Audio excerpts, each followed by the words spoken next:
آتم تائی کی بیٹی قیدی ہو کے آئی جب اس کے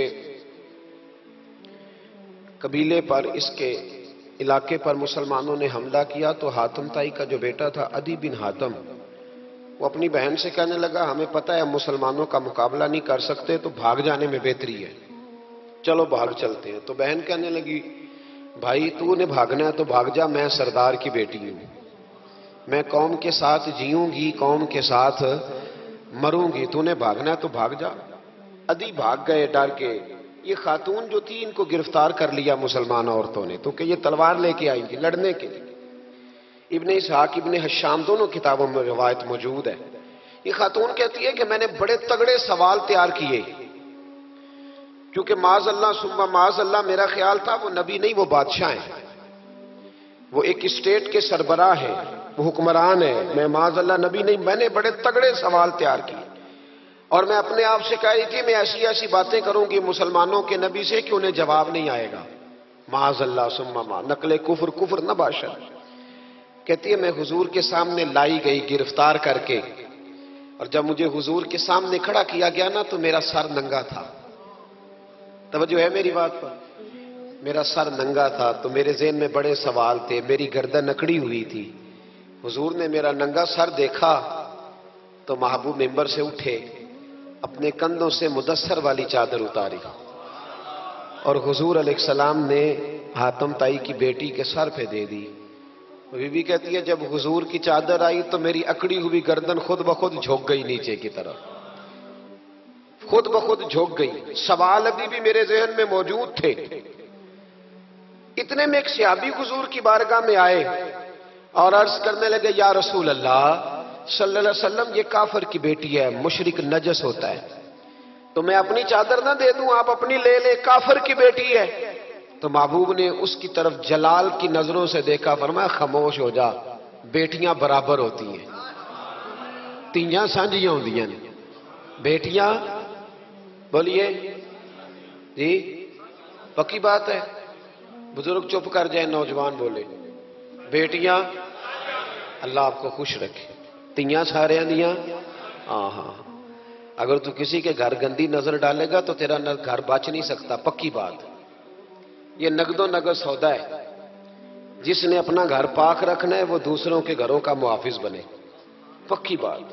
بیٹیاں خبردار خبردار، کسی کی بچی کی عزت سے کھیلنے کی کوشش نہ کرنا، ورنہ اللہ تبارک و تعالیٰ بڑی سخت سزا دے، بچو۔ وہ کہتی ہے جب حضور نے کہا نا بیٹیاں برابر ہوتی ہیں تو میرے اندر سے ایک آواز نکلی، میں نے کہا او حاتم تائی کی بیٹی تو غلط تھی، یہ بادشاہ نہیں ہے تو اللہ کے سچے رسول ہیں، بادشاہ تو سخت سزائیں دیتے ہیں۔ کہتے ہیں حضور میرے قریب آئے اور آ کے کہنے لگے تو سردار کی بیٹی ہے، تیرے باپ میں اچھی خصلتیں پائی جاتی تھی، بتا تیرے ساتھ کیا معاملہ کروں، کیا معاملہ، یہ حضور کی پسند ہے، کیا معاملہ کروں؟ تو کہنے لگی میں چاہتی ہوں مجھے آزاد کر دے۔ کہتی مجھے امید نہیں تھی، حضور کہیں گے ٹھہر جا، بیٹھ جا، بات کرتے ہیں، مشاورت ہوتی ہے، پھر اس کے بعد کوئی فیصلہ ہوتا ہے۔ کہا آزاد کر دو۔ کہتی حضور نے میرے کہنے پر فوراً ہی اگلا جملہ ہی نہیں کہا، فرمایا جا تو آزاد ہے۔ کہتی ہے میں نے ایک جملہ اور کہا، میں نے کہا میں اکیلی نہیں جاؤں گی، سارا قافلہ آزاد کرو، اب تنگی یہ داماں پہ نہ جا، اور بھی کچھ مانگ ہے آج وہ ماہل باتا، اور بھی کچھ مانگ۔ کہنے لگی اکیلی نہیں جاؤں گی، سارا قافلہ سارا قبیلہ آزاد ہو۔ حضور نے فرمایا تو پتہ نہیں کیا سوچ رہی ہے، تو جہاں آئی ہے وہاں سے خالی جاتا ہی کوئی نہیں، سارا قافلہ۔ حضور نے فرمایا بھی اس کے قبیلے کو کھانا بانا کھلاؤ اور سارے ہی آزاد کر دو۔ واپس گھر گئی تو اپنے باپ کو، اپنے بھائی کو بلایا، بلا کے کہنے لگی بھائی وہ بادشاہ نہیں وہ نبی ہے، بادشاہ نہیں وہ، اب تو جن کو فقیر ہونا چاہیے تھا وہ بھی بادشاہ بن گئے، بادشاہ سلامت۔ کہنے لگی میں دیکھ کے آئی ہوں جو بادشاہ نہیں نبی ہے۔ تو عدی کہنے لگا میں عورتوں کی باتوں پہ یقین نہیں کرتا، میں خود جا کے دیکھوں گا۔ میں نے کہا غریبی میرے نبی کی پسند ہے، حضور نے اللہ سے غریبی مانگ کے لی ہے، کہا یا اللہ مجھے زیادہ پیسے نہ دینا، ایک وقت کی روٹی دینا۔ اور حضور فرماتے رب نے اختیار دیا ہے، اگر میں چاہوں تو احد پہاڑ سونے کا بن جائے اور میرے ساتھ چلا کرے، پر میں نے اللہ سے زیادہ دولت مانگی۔ او بھائی، دولت بڑی پیاری ہوتی تو سب سے زیادہ میرے نبی کی تجوریوں میں ہوتی۔ حضور نے دولت بانٹی ضرور ہے، لیکن حضور نے اس سے پیار، یاد رکھے ہم تو پاگل ہو گئے پیسوں کے پیچھے بھاگ بھاگ۔ جو سڑک پہ ادھر جا رہا ہے وہ پیسے دینے جا رہا ہے، جو ادھر جا رہا ہے وہ لینے جا رہا ہے۔ پیسے کا ہی چکر ہے سارا، پیسے کا ہی چکر ہے۔ یہ کہتے ہیں میں مدینے آیا تو میں نے نبی پاک علیہ السلام کو غلاموں کے ساتھ کچی زمین پہ بیٹھے دیکھا، اور غلام بھی کون؟ ایک طرف حضرت بلال حبشی بیٹھے اور دوسری جانب حضرت عمار بن یاسر بیٹھے۔ کہتے ہیں حضور بیچ بیٹھے، کھانا کھایا جا رہا ہے، اور حیران میں اس وقت ہوا جب اسی پلیٹ سے نبی پاک بھی کھا رہے ہیں اور بلال حبشی بھی کھا رہے ہیں ساتھ بیٹھ کے حضور نے۔ ادھی کہتے میرے دل پہ چوٹ لگی، میں نے کہا نہیں یار، یہ بادشاہ نہیں، یہ بادشاہ جو اس طرح غریبوں کے بیچ بیٹھ کے روٹی کھائے۔ ہمارے تو بادشاہ غریبوں کے حق میں تقریر کرتے ہیں نا، ویسے ان سے پوچھو کہ اس گاؤں سے ڈنگے کا کرایہ کتنا ہے، اور پھر ڈنگے سے لالے موسے کا کتنا ہے، ان کو کوئی پتہ نہیں۔ ان چودھریوں کو بچوں کو کھڑے کر کے پوچھو کبھی چنے کی دال کا بھاؤ کیا ہے، کدی آندھی ہوئے تو پتا ہوئے نا، ان کو کیا پتا؟ ان کے گھر میں تو آ جاتی ہے، اللہ جانے کہاں سے آتی ہے، ہم بدگمانی نہیں کرتے۔ لیکن حضور ایک پلیٹ میں کھانا کھا رہے۔ ادھی کہتا میں سمجھ گیا یہ بادشاہ نہیں۔ پھر میرے دل میں شیطان نے وسوسہ ڈالا، میں نے کہا مسجد کچیا ہو سکتا ہے، مکان بڑا پکا ہو، بنگلہ بڑا عالی شان ہو۔ حضور کی عادت مبارکہ تھی جب کوئی مہمان آتا تھا تو یا مسجد میں اصحاب صفہ کے ساتھ رکھتے تھے یا کسی صحابی کو دے دیتے تھے، وہ اپنے گھر لے جاتے تھے۔ ادھی کہتے ہیں میں نے جب سلام کلام کیا نا، دل میں خیال تھا کہ گھر بڑا عالی شان ہوگا، تو محبوب فرمانے لگے میرے دل میں خیال ہے۔ دیکھیے میرے نبی کو اللہ نے کتنا علم غیب عطا فرمایا ہے۔ کہتے ہیں میرے دل میں خیال ہے۔ مصطفیٰ کریم فرمانے لگے یار تو یہاں نہ بیٹھ، چل میں تجھے گھر لے چلتا ہوں۔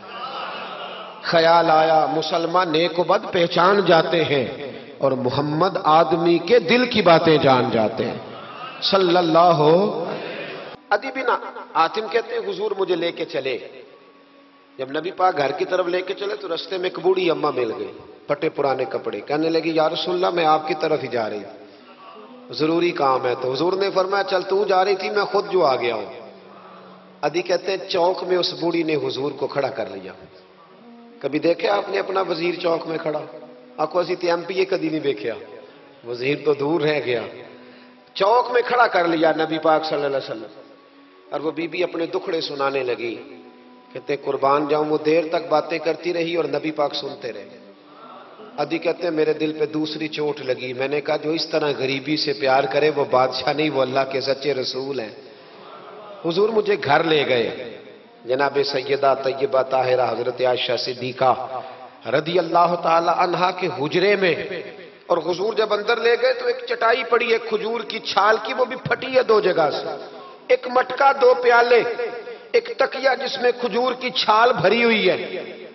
کہتے حضور مجھے لے گئے، میں نے محبوب کا وہ مکان جنت نشان، میں نے وہ مکان دیکھا جہاں حضرت جبریل حاضری دینے آیا کرتے، میں نے وہ مقام دیکھا جس کے دروازے پہ 70 ہزار فرشتے ڈیوٹی کرتے، میں نے وہ مکان دیکھا۔ کہتے میں حیران ہو گیا۔ حضور مجھے بٹھا کے گئے دوسرے کمرے میں، اور وہاں سے حضور سرکہ لائے، کھجوریں لائے، تھوڑا سا کھانا لائے۔ کہتے میرے سامنے رکھا۔ اب میں نے اس کھانے کی سادگی کو بھی دیکھا، لگے جو مزدور شاہ ایسا، نہ دھن نہ دولت سربراہ ایسا، فلک نشیں کا زمین پہ گھر ہے، میرا پیغمبر عظیم در ہے۔ کہتے حضور صلی اللہ علیہ وسلم نے کھانا دیا تو حضور کی وہ سادگی، ادھر دیکھیں اس بندے میں سادگی نہیں نہ ہوتی، اس میں اپنائیت نہیں ہوتی۔ آپ کو سمجھ آئے تب بھی ٹھیک ہے، نہ آئے تب بھی ٹھیک ہے، پر میں آپ کو بڑی بات سمجھا رہا ہوں۔ جس میں سادگی نہیں ہوتی اس میں اپنائیت، وہ تو دیکھتا ہے کہ اس کے کپڑے اس قابل ہے کہ نہیں، میرے سینے سے لگ بھی سکتا ہے کہ نہیں، اس میں اپنائیت۔ جو لوگ سادے نہیں ہوتے ان کے زیادہ رشتے نہیں ہوتے، ان کا لوگوں سے زیادہ پیار، اس لیے کہ وہ تو انتظار کرتے ہیں، کہتے ہیں میرے نال دی جتی پائے گا تو میرے نال ٹرے گا۔ جو سادے ہوتے نا، سادے جو لوگ غریب پرور ہوتے، ان کے رشتے بڑے پیار، بڑا محبتیں، بڑی زمانہ ان سے بڑا وابستہ ہو جاتا ہے، اس لیے کہ وہ لوگوں کے قریب آ جاتا ہے، وہ نیچے اتر کر لوگوں سے ملتے گلتے، وہ یہ نہیں دیکھتے میرا قد کتنا بڑا ہے، وہ یہ دیکھتے ہیں یار سامنے والے کا پیار مجھ سے کتنا ہے۔ وہ نیچے اتر کر لوگوں سے کہتے ہیں نبی پاک علیہ الصلوۃ والسلام نے بڑا سادہ سا مجھے کھانا دیا، جب میں کھا چکا تو حضور فرمانے لگے سارا کچھ تو آپ نے دیکھ لیا، کیا پروگرام ہے، کب جانا ہے؟ آپ نے دیکھ لیا سارا کچھ، اگلا پروگرام بنائے۔ تو ادی کہتے ہیں میں دور بیٹھا تھا، میں اٹھ کے قریب آ گیا، میں نے کہا محبوبہ اب کہاں جانا ہے، مجھے کلمہ پڑھائے، میں مسلمان ہونا چاہتا ہوں۔ یہ غریبی حضور کی پسند ہے، تھوڑے پہ گزارا کرنا سیکھو۔ پتہ ہے دنیا میں سب سے زیادہ سکھی کون بندہ ہے؟ وہ بندہ سکھی ہے جسے اللہ نے جو دیا ہے نا وہ اس پہ راضی ہو گیا۔